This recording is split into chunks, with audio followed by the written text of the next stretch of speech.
of details there that we should pay attention to.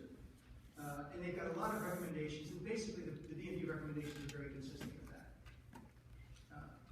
One of the things I would say is that one of the reasons we've had this explosive growth is because, as we all know, Asheville's cool. But it's more than Asheville being cool. It's really, people have to know that it's cool. And one of the reasons for that is the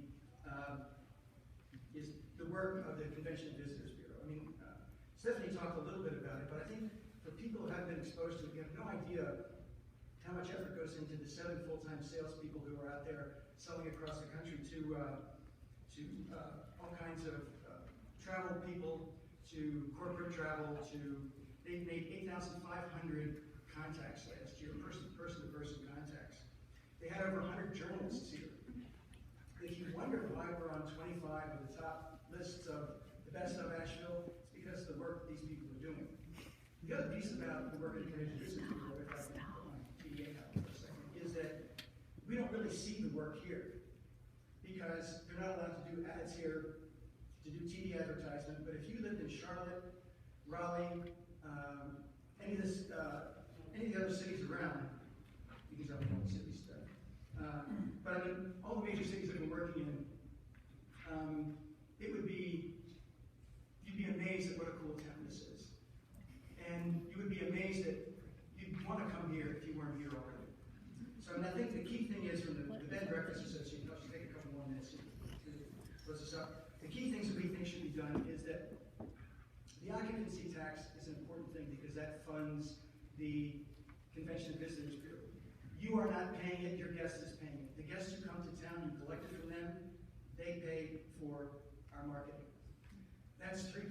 The 1% goes to the Tourism Product Development Fund that funds things like the Art Museum, the Civic Center, Pack Square, River Arts District, Azalea Park, soccer fields. We're funding some baseball fields at Anchor this year. They're all huge things that benefit the community. So it's not really about just tourism, but it's about the quality of life for everybody who lives here. So I think the main things that we're recommending is that, of course, as Lynn said, that the properties be registered. Secondly, that they collect the occupancy tax. I think that's an important distinction. You're not paying it, you're collecting it and remitting it. Third, that they have some insurance for liability. One thing I've learned as a bed and breakfast owner is that people will break your stuff. Unintentionally, not maliciously, but the tubs will overflow, the curtain will be left out of the shower curtain will be left out of the tub. People will burn stuff, they'll set irons down. Your liability insurance isn't going to cover all that. If someone falls and hurts themselves, you could have issues with that, and your liability insurance won't, your property and casualty won't cover those things either. So I think you could sell doing these kinds of things to say that you're inspected in as a benefit, or inspected property as a benefit that makes you unique and puts you in line with the other kinds of lodging properties that are around. Finally, a couple other things. Off-street parking. I know we have parking in our places. We can really disrupt the neighborhood if we don't have everyone parked in our parking lot. Somebody comes in with a big truck or a trailer or something like that, it gets in the way of our neighborhood. We live in the neighborhoods like you, so we really think that that's important, that we respect and don't create the kind of environment where the neighbors don't enjoy the tourism that's in town that we really benefit from. We think that there also ought to be an on-site manager. You wouldn't leave your teenagers at home. And I think that that's a similar kind of thing. People behave better when there's someone on the property. Believe me, that's the truth. And other kinds of things like certain occupancy limits. There can be minimal. The original homestay rules had certain numbers of houses, certain numbers of rooms, and certain numbers of people to limit, so that the thing is primarily a residence for the people who are living there, who also have additional rooms that they're renting out. So I think there are a number of guidelines that you can mess around with, but the main thing is that at some point there ought to be information available for people who are trying to get into the short-term rental business so they know what the rules are. There ought to be not only guidelines for them, but some type of enforcement. And there ought to be some type of mentoring so that people can help them figure out how to get through the initial wickets of what's required so that they're both good neighbors and also good contributors to the lodging community.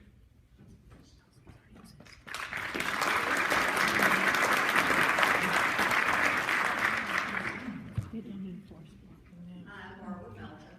I'm one of the rare breed here in this room, probably. I'm a native of this area going back 5 generations.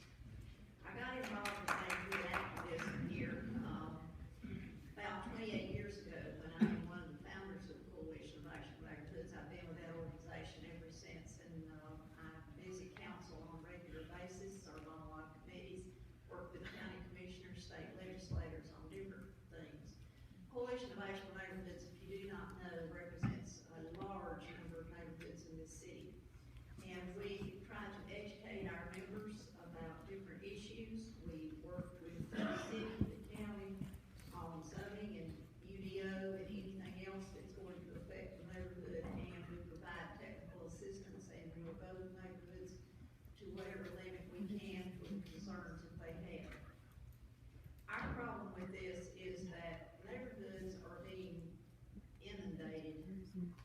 We have been discovered, which is a good thing. We all know that this is not going to go away. When our coalition of neighborhoods had 4 different big sessions and had city staff come in, we had a lot of speakers. We had those that are for this and those that are against it. We had a good turnout, and we are very concerned with this. We're concerned because neighborhoods are fragile. Neighbors need to know who they can call. We have one short-term rental that the owner is in the Virgin Islands. Well, if somebody's having a whooping party next door, it's gonna be a little hard for that owner to take care of it. We need to have a clear, precise permitting ordinance, know where these are, get them to pay taxes. Let's level up the playing field, and let's work with the business community and the neighborhoods and all of us so that we can get a handle on this before it gets worse. And it affects affordable housing. I sit on the Affordable Housing Committee. It affects it big time. And the reason it does is that we only have like an 0.8% in rental property vacancy. So if you can make more money with short-term rentals, what are you gonna do with your house? Hello? I want to see this community come together, come to a good solution. And Cam wants to be a part of it. We will work with our city folks, our state folks. We will work with neighborhoods anywhere and everywhere, whether your neighborhood belongs to us or not, it doesn't matter. Come to us, we will help you any way we can. And we are looking forward to getting this problem on the radar, on the state's radar, and let's get this solved. Thank you.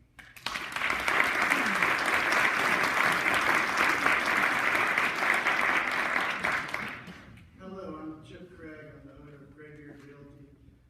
The good news is I agree with about probably 97% of what's been said today. I wasn't sure if I would or not sitting here. So we manage, I've been doing this 16 years. We manage 175 vacation rentals in Buncombe County. We don't own any of them. We manage them for individuals. We also do traditional real estate brokerage. There are other companies that do what we do. There's probably about 5 or 6. I think we might be the largest. But there are others that do what we do. I have not talked to them, so this is the Chip Craig version, Chip Craig opinion. It is not a group opinion.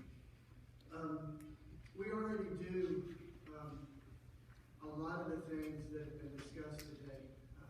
There is a Vacation Rental Act that requires, I have to be a licensed real estate broker to license other homes. We're going to manage other homes. There are certain requirements for leases. We have to keep monies in trust accounts. It requires a brokerage license. The landlord has to provide a fit premise.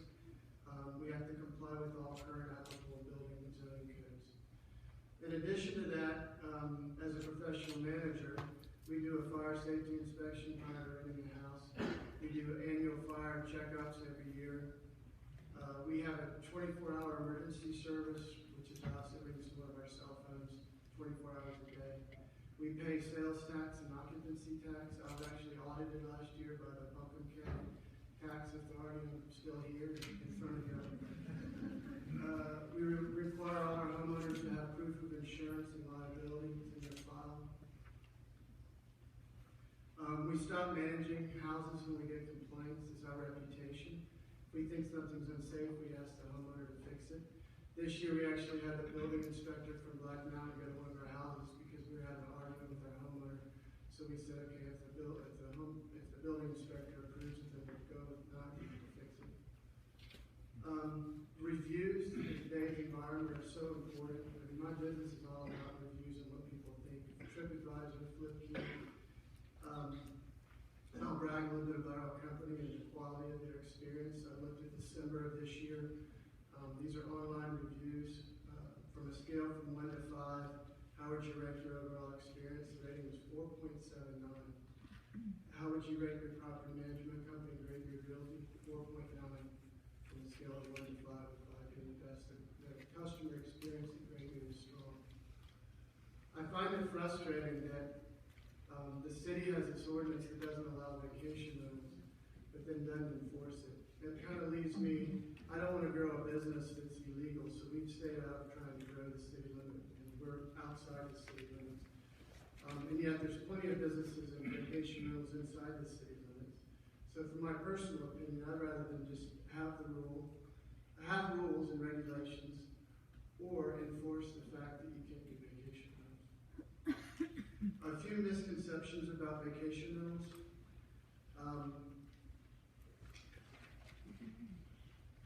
One is that it provides a positive cash flow. I mean, there may be some, but I mean, out of 175, you don't have one single homeowner that does it for an investment reason.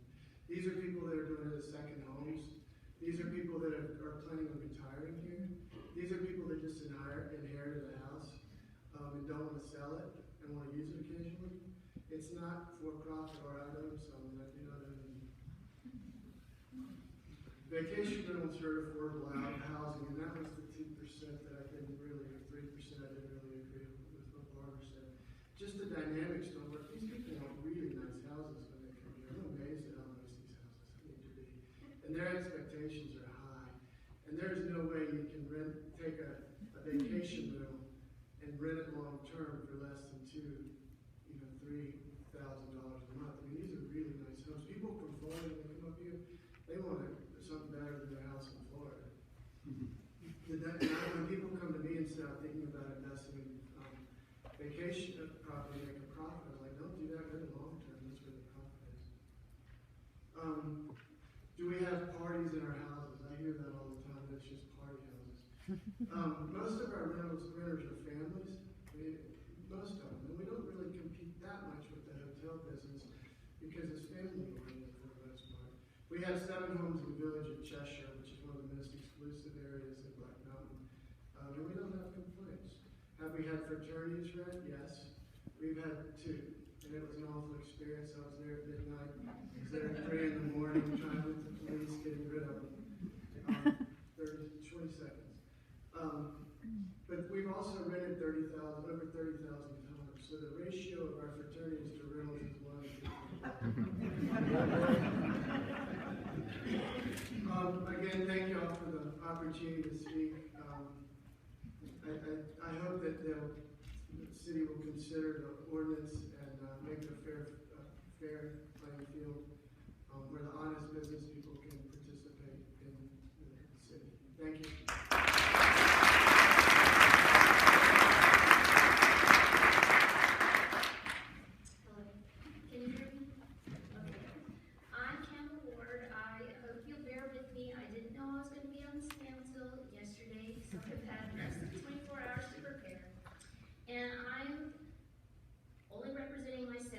With the knowledge is that I'm in groups, like a Facebook group that's for short-term rentals. And I've had a short-term rental since fall 13. It's our former residence that we want to return to. It's not in the city limits, and that's one of the reasons I'm up here, because people were afraid that they have their in the city limits. They didn't want to come up here and speak. So last year was my first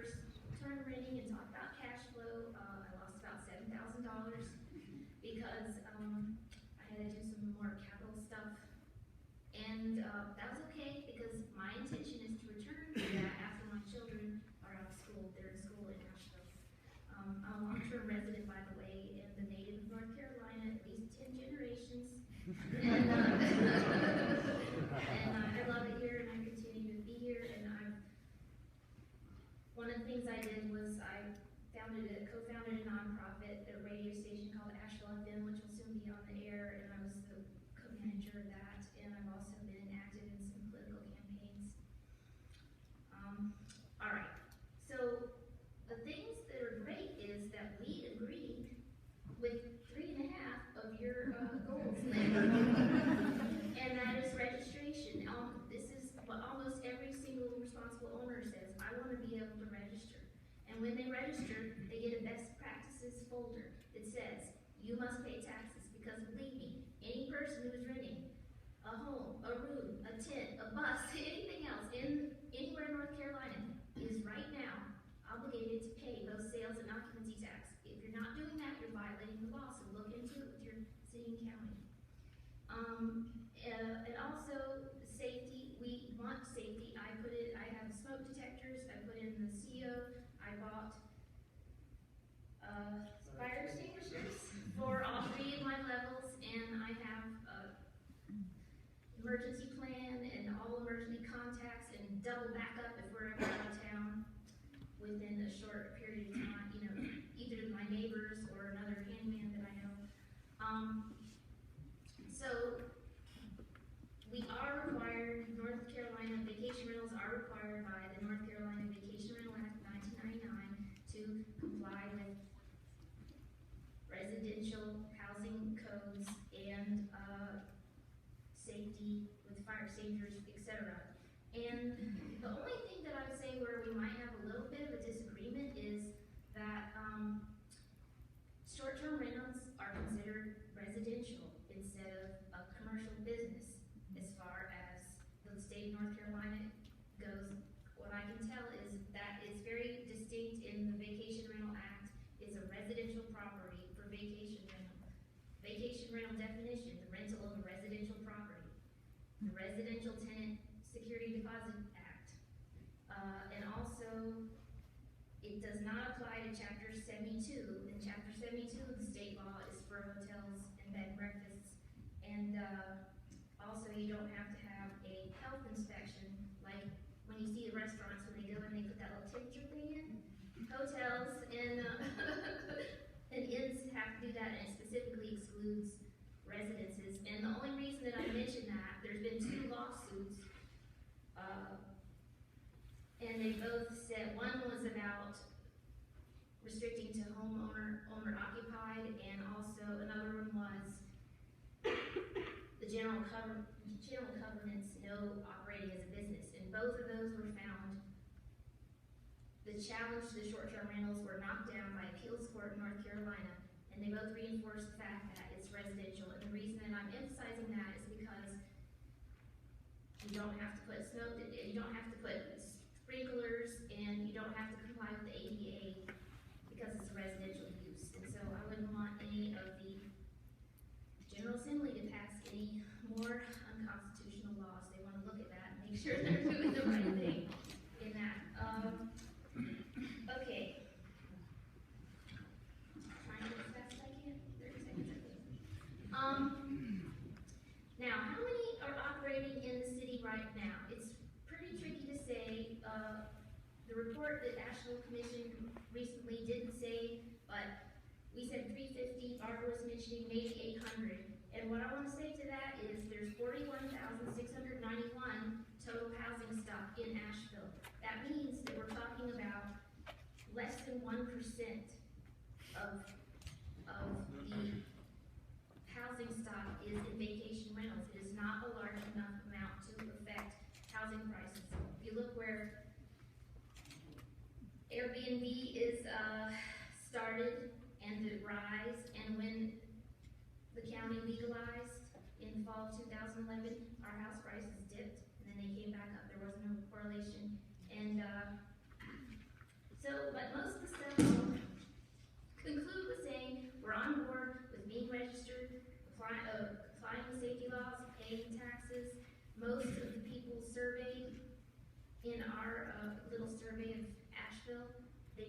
than $5,000 a year.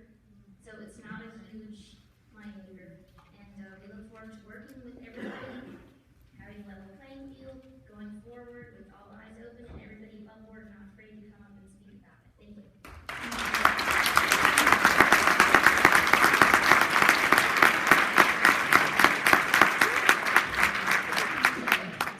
I'm Kate Kramer, I'm president of the chamber, and I didn't prepare remarks very specifically because we're here to listen to people today. So many of the issues that have been mentioned are on our list on a regular basis. We're constantly interested in regulation of business, or lack of regulation, more importantly. Taxes are certainly of interest because we're always looking for ways to fund infrastructure. We're interested in safety, we're interested in protection of brand, we're interested in quality of life, all those various things. I think we have, I'm happy to hear that we've got a good degree of commonality because I think that bodes well for finding a solution. The question for us right now is whether or not that solution should be local or whether it should be state level. And I'm happy to know that there are proponents for looking at a statewide solution for things because I think consistency is always helpful in this regard. I think we're getting, when we bring more minds to it, we're going to have a better solution than we would if the rules are differing from one section of North Carolina to another. So we're interested in people having a very positive experience when they visit here, but we're also very interested in people who live here having a positive experience with tourists. I know that I live in a condo downtown, and we allow folks, as part of the condo provisions that I signed, there's a person who has taken on and is doing rentals, and sometimes those folks do live a little bit differently. They behave a little differently than they would if they lived there full time. So there are wrinkles to this that need to be ironed out. And I understand the neighborhood concerns because having been a neighbor, I get that. But I'm hopeful we can find a solution that will work across the broad cross-section. Your number of, we were discussing the number of less than $5,000, making less than $5,000. That's a pretty telling number. And I know that nobody would want things to get so restrictive that were we ever to host the Super Bowl in Asheville, that we couldn't all take advantage of that. But I mean, there need to be, it needs to be within some reasonable limits. So hopefully we can balance out the needs of both visitors, residents, and businesses. So I appreciate everybody being here today, and I'm looking forward to the comments.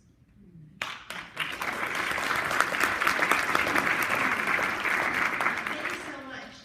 Just can I get a quick show of hands for how many people would like to comment or ask a question? Okay, so here's what we're going to do. The panel's going to remain seated. No one on the panel started off by saying, I am a comprehensive expert on short-term rentals. And so we're not really, looking to them, in that capacity. But if you want to ask clarification or more information from the perspective that they're representing, I'm sure they would be happy to do that. What we're going to do is pull a microphone here and on the other side. The seats have been left intentionally blank, so if there's a queue, you have a place to sit and not block the audience. We're going to, Toby, can you bring that down? So we're going to ask people to face the audience so that you can address the audience if you have comments, or you can easily ask them a question. Who wants to be first? We got to take a break. We got time. Yes, and then there are timers. Jeff's over here, Beth's over there. So we're going to ask everyone to limit your, please, if you want to queue into the front row, that's fine. We're going to ask people to limit your comments to 2 minutes. We are recording, and so that we have kind of a documentation of, what the input is. And if some people prepared comments and you'd like to leave those, we invite you to do. Yeah, please say your name. My name is Mike Lewis. I'm in a hurry because I'm going to leave the beach. Speak up. Speak up. Can't hear. You can't hear me? How's that? 2 minutes. SDR that the answer to increasing mom and pop incomes, many people have intended, although evidently it's not. And I'm afraid that short-term rentals are going to rapidly become managed by large corporations, and we're going to have some real problems. The house that Barbara mentioned is 2 doors down from me, and the woman lives in the Virgin Islands. She's changed the colors a little bit. She's renting for says she's renting for 6 months, and the people that have been there for well over a month so far. But I live in a residential neighborhood for a reason, and I fear that short-term rentals are going to pose a threat to our neighborhoods. They are a form of commercial intrusion, and they pose a threat to property values. And I say they pose a threat, and I don't have to live with that threat. That threat may never come to fruition, but I don't have to worry about selling my house and saying, hey, by the way, the house 2 doors down is a rental, a short-term rental. Just yesterday, I spoke with a national resident who suffered last summer from vacation rentals in his neighborhood. And when the parking became a problem, the visitors went to other streets in the neighborhood, and folks were looking up in the evenings and seeing strangers wandering through their yards. Homeowners don't really like that, and they found, in some cases, their driveways blocked by guest vehicles. And just last evening, I don't remember whether it was the PBS Nightly Business News or the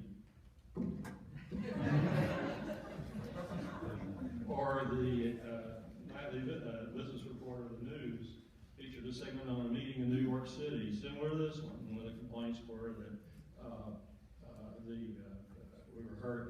the short-term rentals were hurting affordable housing. I think there are pox on residential neighborhoods and challenge the fulfillment of the American dream of owning your own house. Beyond that, the city has no good record of enforcing much of anything, and I'm not sure that we're going to do any better. Yeah, that's true. Change regulations, The city has no good against record of short-term enforcing rentals anything. in Asheville. And why should we believe that legalizing the SDRs in the city will result in better revenue control and all that sort of stuff?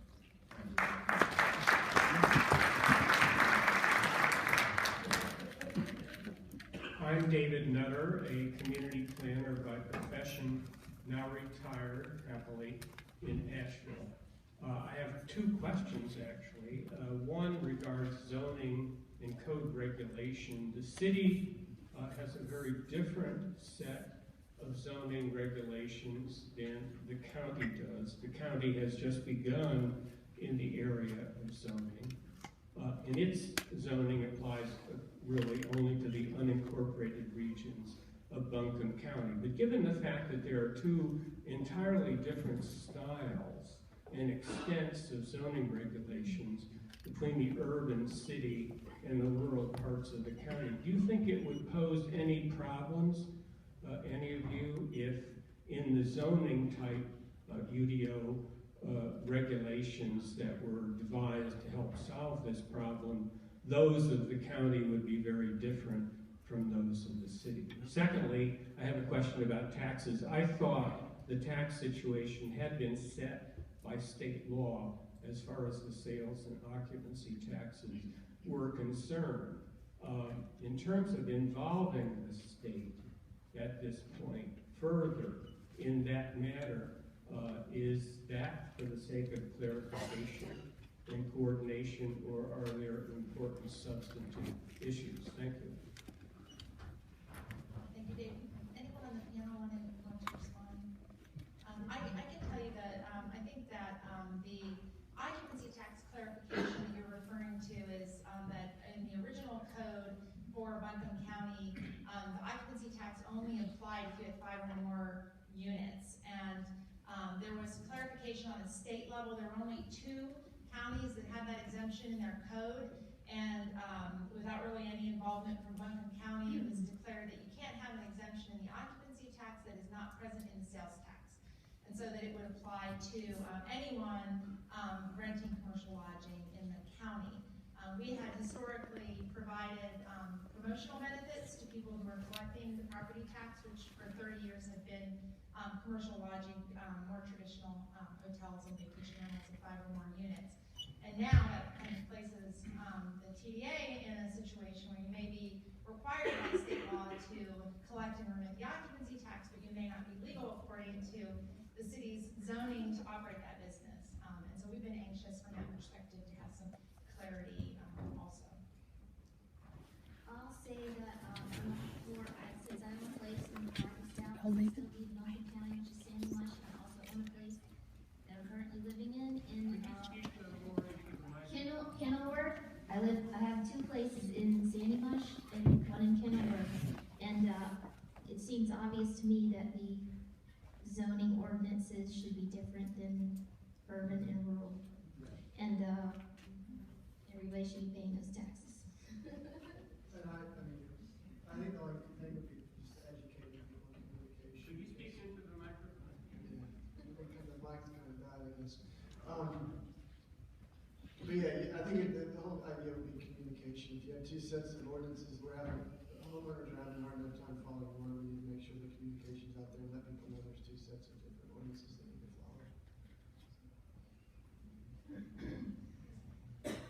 I'll just echo what Mike said. Over 28 years of doing this as a neighborhood activist, I can tell you that you can write all the ordinances you please, but if you don't have the enforcement, it isn't worth the paper it's written on. And so we must address this problem first and foremost, as well as getting some clear ordinances that everyone can follow. Let's level this playing field. Thank you. Yeah, that's kind of what we're going for, is clarity, so understanding, and the good actors can be acting good, and we have a chance to weed out the very few bad actors that are there. I'm Michelle Smith, go back resident of Heritage of Western North Carolina, going back to the Cherokee. Asheville for 25 years. We're all taking score on our heritage here. So with the level of complexity that has stamped other cities, this issue has a real potential to be divisive and politically charged. I'm super happy, like all of you, to hear how much agreement we already have. We can pretty easily imagine a messy fight. Could we imagine a thoughtful series of conversations that deepens respect for all the different interests, and a resolution that everyone on all sides can consent to amicably? If you're only used to polarization and debate as a way to solve problems, you may have a hard time imagining that, but there are a lot of people in this community who have seen other processes work really well. Unfortunately, groups with diverse interests and agendas have already begun to polarize and create political divide. Again, I'm really so happy to see us having a chance to hear each other's sides here. Well-funded groups with commercial interests are positioning themselves to influence city and state decision makers, while many private citizens who use Airbnb and vacation rental sites, some to actually be able to keep their homes during the economic crisis, also represent a very large and vocal constituency. We also have a very real issue in this community for affordable housing, and this impacts those marginalized communities as well. Meanwhile, the City Council has a desire to address this issue in a collaborative way, and I heard the word collaboration many, many times here. It's grateful to hear it. And the city has a desire to address this in that collaborative way with real community engagement that taps the diverse perspectives and the creative problem solving of all those involved. Social Profit Strategies is my firm, with Tracy Kunckler. We propose to pull together a talented team of some of Asheville's most talented facilitators to convene an effective process. The outcome would be a policy that the city can adapt, as well as collaboration on procedures for carrying that out. We have some creative procedures plans already coming up in this community. We believe we can move beyond polarities into real collaboration with buy-in for decision and implementation. And that buy-in makes the enforcement not such a problem. When people are bought in, then you don't have that. So this is a fantastic opportunity for the city to build capacity to host new forms of community engagement. This opportunity goes beyond this issue to other means. So I'm here if anybody wants to talk about that. I'd love to bring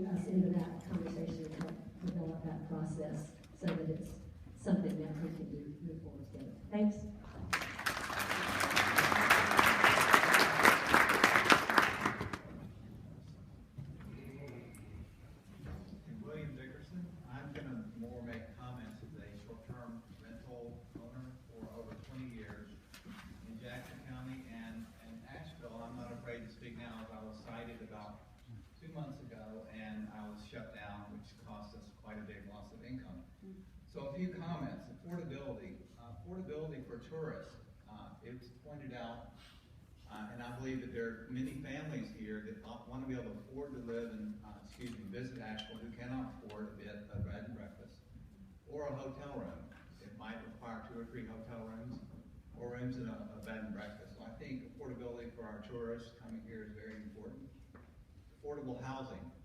I can't speak to that except from my experience. I've actually been able to stay in my home in Asheville for over 20 years because of the fact that I could do short-term rentals in the cottage that is located on my property where I can monitor it quite well.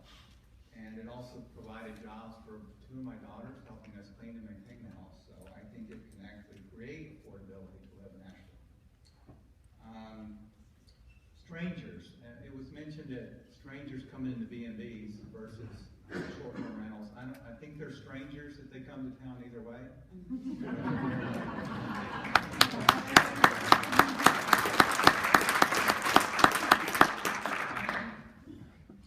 Neighborhood safety. I did long-term rentals for 18 years in my cottage in Asheville, and I had more problems with long-term rentals. I had 2 tenants in there who had drug problems and different things that I could not easily get out. With a short-term rental, you have the option to, they're gone in 3 days, 7 days, you have the option to remove them if they do something illegal, easily. We're happy to pay occupancy taxes. I've done that for 20 years in Jackson County. We provide something in my cottage that no one else in Asheville provides. A beautiful lakeside setting. They can eat out of my vegetable garden. They can come talk to us and learn about the community. And they cannot do that in other situations. I think we provide something very valuable. The Vacation Rental Act does cover all the necessary concerns for safety. We primarily have families, I've kind of mentioned that already, that love to stay there. We have repeat customers, you can read our reviews, and we take extra good care of our property and keep it looking excellent. So I think we add to our neighborhood. I've had no neighborhood complaints. Thank you.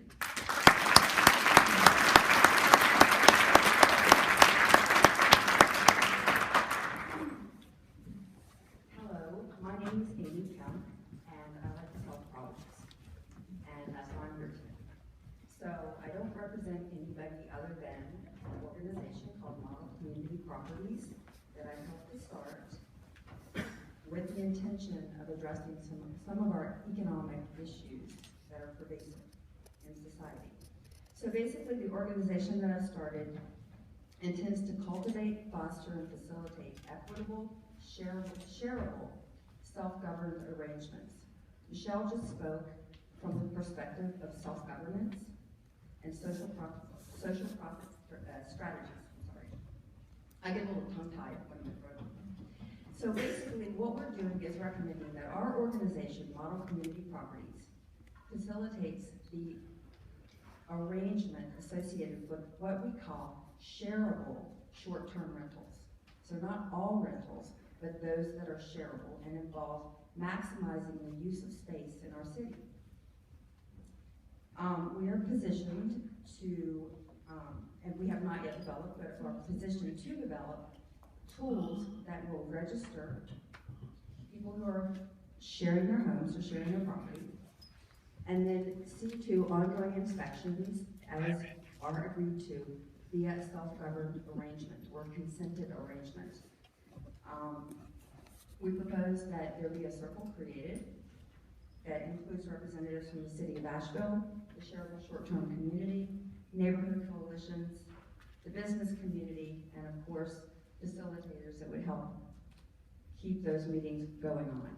So I only have 2 minutes to speak. I would like to speak about this to anybody who's interested. I have more information I can share, and I look forward to providing a unique solution that is only from Asheville or specific to Asheville. Thank you.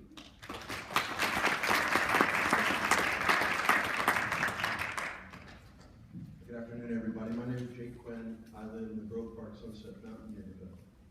I want to thank everybody who has sponsored this program and participated. This is the kind of discussion that helps this community. I think we'll come up with solutions. If we all build on so much of the common ground that I heard about. There were some questions that I have, some issues that are in my mind that haven't come up. And I'm just gonna put them out there. I'm not looking for a response, but I just want to put them out there. I understand the state law about homestays being residences, but I'm concerned that we've heard about sales and room taxes, but we have not heard about property taxes. And in fact, commercial properties are taxed in a different manner than residential. And I think it's appropriate to have that enter this discussion in some way, shape, or form. I have heard some people recognize that Asheville more or less regularly ignores zoning, and that is a fact. It is a sad fact. Conditional zoning is one of the ugliest things that's been perpetrated on this community, and that needs to be addressed in this process too. It would be great if this community could rely on the zoning maps that are in place, and we have learned that that can be a little risky relying on those maps. And another thing has come up, we need to stress it, complaint-driven enforcement does not work any place, and it is inherently flawed. Complaint-based enforcement tears a community apart. It does not build it. That needs to be addressed in this. Lastly, I did want to note that the Chamber's point that a state-level approach obviates the need for local measures isn't quite right. I think that is inherently disrespectful to municipalities that might have somewhat tighter guidelines than the state. And I think going forward, I would ask that our Chamber of Commerce recognize that state levels are needed and are appropriate, but that should not eliminate the possibility for a municipality to come up with something so much stricter. Thanks again for this program. Very healthy. I appreciate it.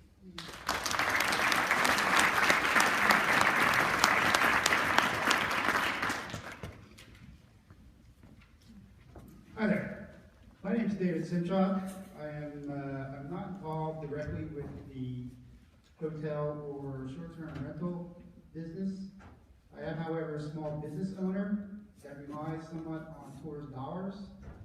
And I hope I'm speaking on behalf of other small businesses here that rely on tourist dollars, but as far as I'm concerned, when a tourist gets done paying their hotel bill, I want them to have as many disposable dollars remaining in their pocket after they get done paying that bill in order to buy my service. Okay, so those extra dollars are important to me. I've heard a lot of, the most common thing I've heard mentioned today was this level playing field, level playing field, level playing field. Okay, we've heard that a lot.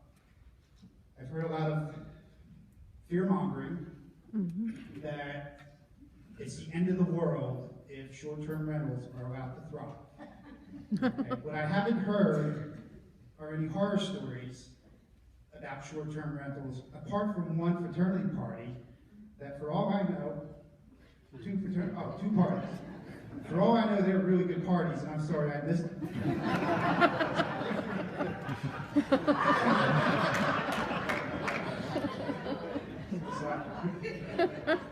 I have a really fundamental question for the panel. Can you hear me? We're hearing Beth. For this level playing field, is the problem that there's not enough regulation on the short-term rentals? Or is the problem that there's too much regulation on everybody else, thus making it more expensive to do business? The example given was a Airbnb was able to rent for $65 a night, whereas the local B&B had to charge $100. That's $35 that night. That's not going into anybody's pockets but the bureaucrats in the government. 35% of that cost for that $100 was a tax. You talk about your other taxes, but that $35 is a tax for doing business to be in line with government regulations.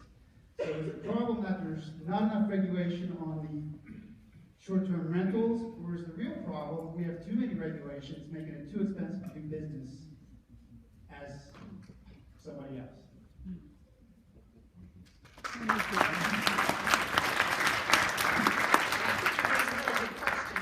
But just to clarify, I just grabbed the 165, I don't know what these people charge right? I mean, when businesses, like when you operate, is required to have a license, there's a fee for that. When you're required to pay sales tax and other taxes that you're liable for, there is a charge for that, and that gets passed on to the consumer.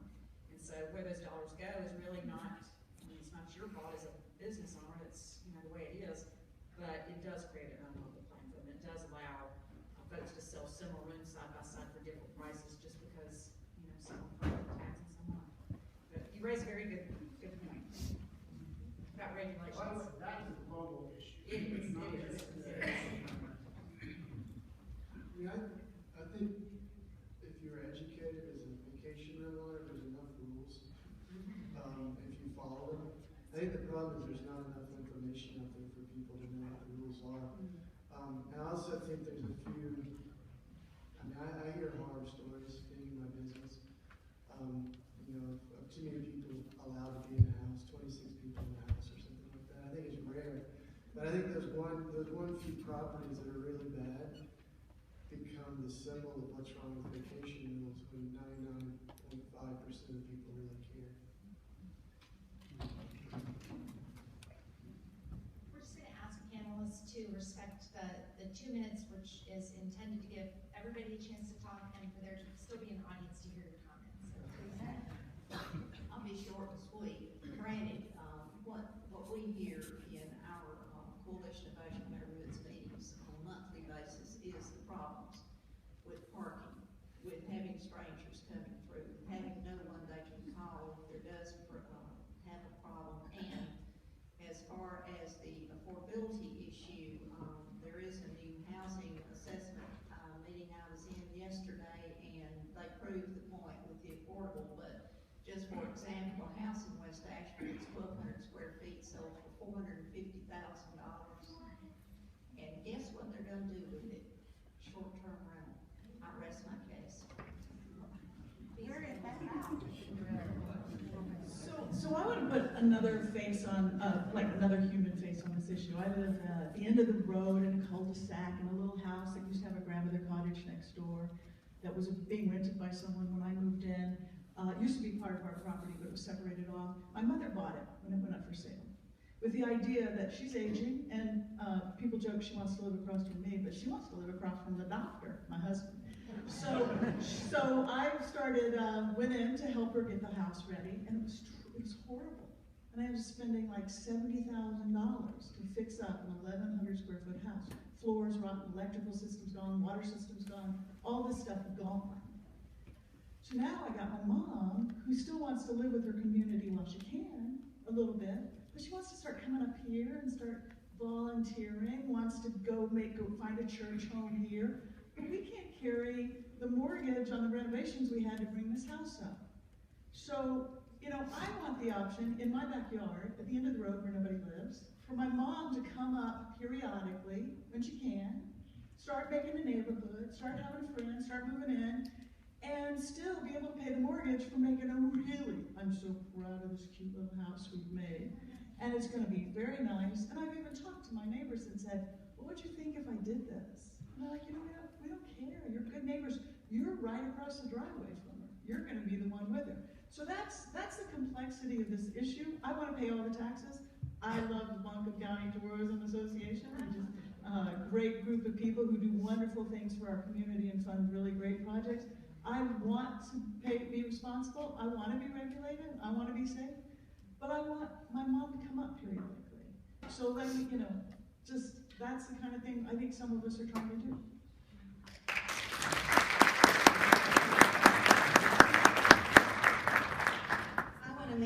My name is Lisa Shoemaker. I started out doing Airbnb when it first started about 4 years ago, I guess it's been in our community. And the city cited me a few months back, and so now I just do monthly rounds at the moment. And I want to go back to something that Stephanie said. When she opened comments today, she wanted to point out that the tourism explosion in Asheville is not by accident. And I want to point out that it definitely is not by accident, and it's in large part that people are coming for the creative class and the alternative lifestyle yoginis and foodies that have built this town as well as our beautiful scenery, but it sat for 70 years with that beautiful scenery, and nobody here until that started to change with our people who live here. And I am from here, only 47 years, so I don't have anything on you all. I do want to mention that the increase in tourism in Asheville is due in large part to our arts and our unique community. And that is also why we are so successful on Airbnb and other vacation rentals, because the people who are coming to Asheville are coming to meet those people. Are renting their beautiful, amazing, cute little garage apartment or basement apartment or the room in their house, and they're getting to interact with these folks. And that's a huge part of why they're coming to Asheville. And the multinational corporations that are building 2 new hotels in Asheville have no lack of customers, no doubt, because obviously they're building 2 more hotels. There must be a huge market for it. And like somebody pointed out earlier, every single Airbnb, as well as all the B&Bs, are filled, every weekend. So there is a shortage of housing, both in the short-term market and in the long-term market, that definitely needs to be addressed. Affordable housing is a huge issue, absolutely. Speaking of which, rents have gone up 3 times in the past 7 years, 3 times what they were 7 years ago. But wages have stayed completely flat. And that creative class that is making your cappuccinos and giving you the massages, those folks are making the same amount of dollars that they were 7 years ago. But the cost of housing has gone up for them 7 times. This is keeping people in their homes, allowing them to pay rent. And this is not a business. This is a new phenomenon called the share community. That's what's going on here. People are sharing their lives with each other. And in doing so, making it affordable and livable and enjoyable for the whole community.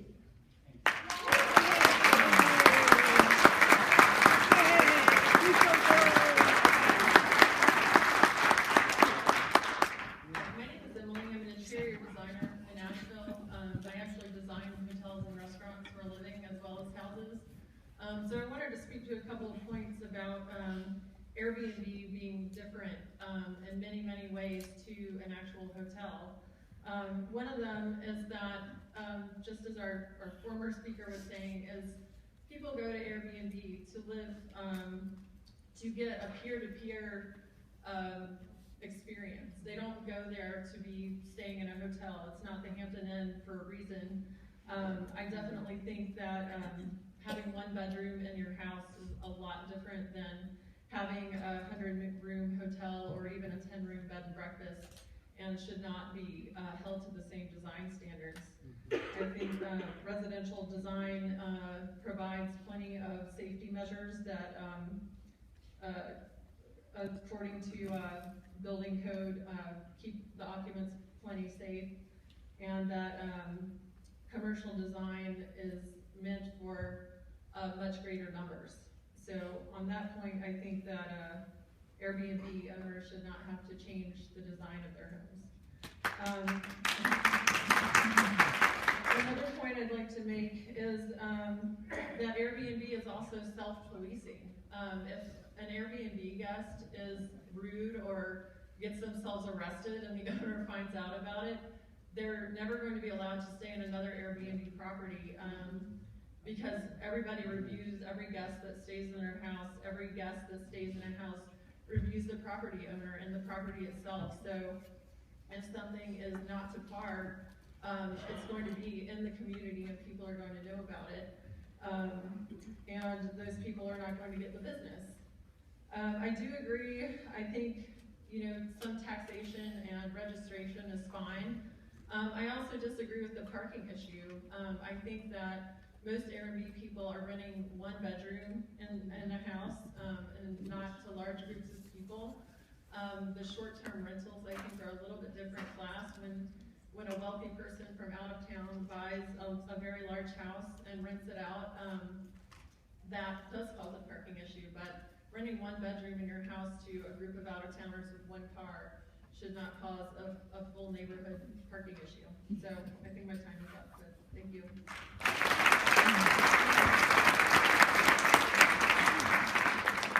I'd like to mention a little thing about the parking, is that I've asked the city council when they're considering this to be very careful with their parking, because Airbnb owners over 50% are of low, moderate income. In some places like Woodrow or in West Asheville don't have off-street parking, and I don't want to just have middle-class people with lots of parking be able to directly access the $901 million Buncombe County has every year. So a thoughtful design on parking so that all people of every income can access those dollars. Thank you. I'm Beth Carson. I'm a vacation rental expert, and Chip, there is a book written on how to run a vacation rental. It's on Amazon. It's called Money Making Vacation Rentals. I've written it.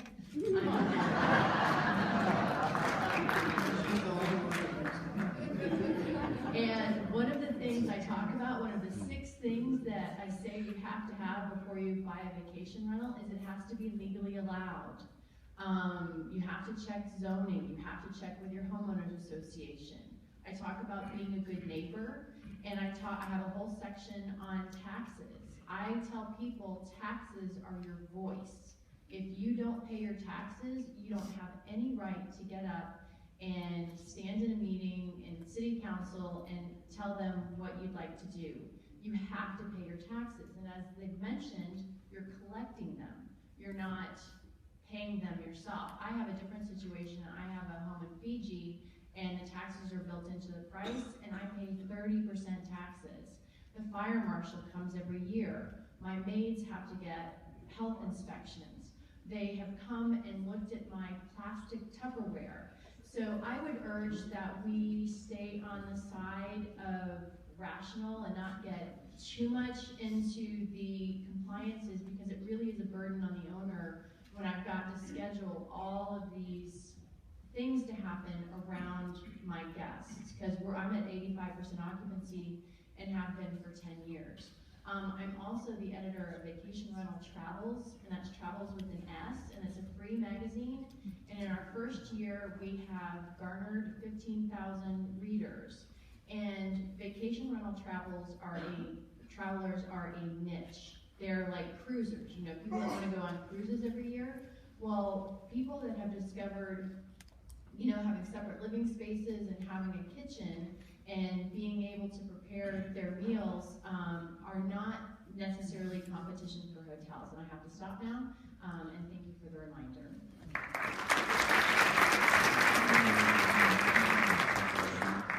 Good afternoon. My name is Himanshu Parveer, and our family has been in Asheville for the last 38 years, and we're in the hospitality business. We own and operate hotels.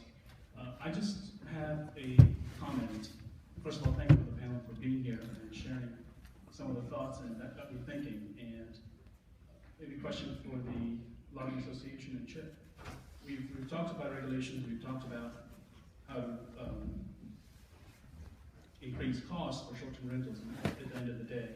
And as a business owner and doing business in Nashville, nobody wants more regulation, nobody wants cost on small people, businesses. But my question is, why isn't a company like Airbnb, who generates a lot of revenue for themselves, why they're not at the table to share some of the burden from the city, to do the regulations, to do the tests?